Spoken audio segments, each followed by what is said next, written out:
Hyderabad metro రెండో దశ B భాగంగా జేబీఎస్ నుంచి మేడ్చల్ 24 కిలోమీటర్లు, జేబీఎస్ నుంచి షామీర్పేట్ 21 కిలోమీటర్లు, శంషాబాద్ విమానాశ్రయం నుంచి ఫ్యూచర్ సిటీ 40 కిలోమీటర్ల వరకు 3 కీలకమైన మెట్రో మార్గాల సమగ్ర ప్రాజెక్ట్ నివేదిక డిపిఆర్ సిద్ధమైంది. ప్రస్తుతం Hyderabad airport metro limited board ఆమోదం కోసం ఎదురు చూస్తోంది. ఆమోదం తర్వాత రాష్ట్ర మంత్రివర్గం చర్చించి కేంద్రానికి పంపుతుంది.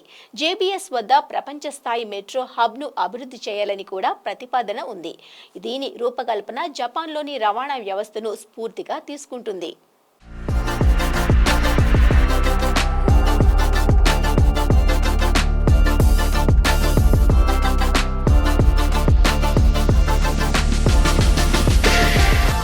హైదరాబాద్ మెట్రో రైలు ప్రాజెక్ట్ తన రెండో దశ విస్తరణకు వేగంగా అడుగులు వేస్తోంది. రెండో దశ బిలో భాగంగా ప్రతిపాదించిన కీలకమైన మార్గాల సమగ్ర ప్రాజెక్ట్ నివేదిక సిద్ధమైంది.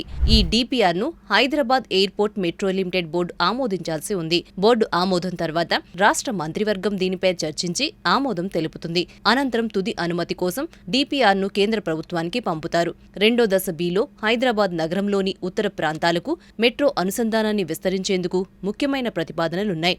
ఇందులో జూబ్లీ బస్ స్టేషన్ నుండి మేడ్చల్ వరకు 24 కిలోమీటర్ల మేర ఒక మార్గం, అలాగే జేబీఎస్ నుండి షామీర్పేట వరకు 21 కిలోమీటర్ల మేర మరొక మార్గం ప్రతిపాదించబడ్డాయి. వీటితో పాటు శంషాబాద్ అంతర్జాతీయ విమానాశ్రయం నుండి ఫ్యూచర్ సిటీ వరకు దాదాపు 40 కిలోమీటర్ల పొడవైన మెట్రో మార్గం యొక్క డిపిఆర్ ను కూడా సిద్ధం చేశారు.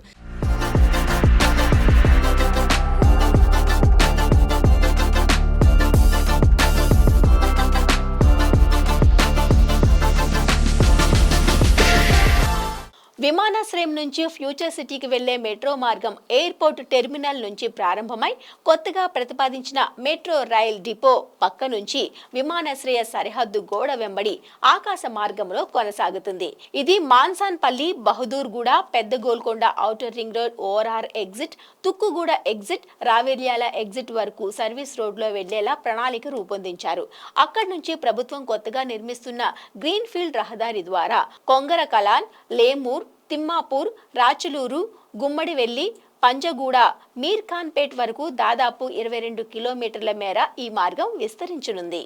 ఈ డిపిఆర్ ను మొదట Hyderabad airport metro limited board ఆమోదించాలి. ప్రభుత్వ ప్రధాన కార్యదర్శి ఈ బోర్డుకు చైర్మన్ గా వ్యవహరిస్తారు. ఇందులో ఎండీతో పాటు పురపాలక, పట్టణాభివృద్ధి, ఆర్థిక, పరిశ్రమలు, ఐటీ శాఖల కార్యదర్శులు మరియు హెచ్ఎండిఏ కమిషనర్ డైరెక్టర్లుగా ఉంటారు. ముఖ్యమంత్రి రేవంత్ రెడ్డి సూచన మేరకు జేబీఎస్ వద్ద 30 ఎకరాల విస్తీర్ణంలో ప్రపంచ స్థాయి మెట్రో హబ్ ను అభివృద్ధి చేసేందుకు ప్రణాళికలు సిద్ధమవుతున్నాయి. ఇటీవల ముఖ్యమంత్రితో పాటు జపాన్ పర్యటనకు వెళ్లిన metro rail MD NVS Reddy అక్కడ అనుభవాలను ఈ మెట్రో హబ్ లో పొందుపరిచేందుకు కృషి చేస్తున్నారు. జపాన్లో బుల్లెట్ రైళ్లు, మెట్రో, సాధారణ రైలు సదుపాయాలు ఒకదానితో మరొకటి అనుసంధానించబడి ఉంటాయి. ప్రయాణికులు ఒక రైలు నుండి మరొక రైలుకు సులభంగా మారేలా ఈ వ్యవస్థ రూపొందించబడింది. ఇదే తరహా అనుసంధాన వ్యవస్థను జేబీఎస్ మెట్రో హబ్ లో కూడా ఏర్పాటు చేయాలని యోచిస్తున్నారు.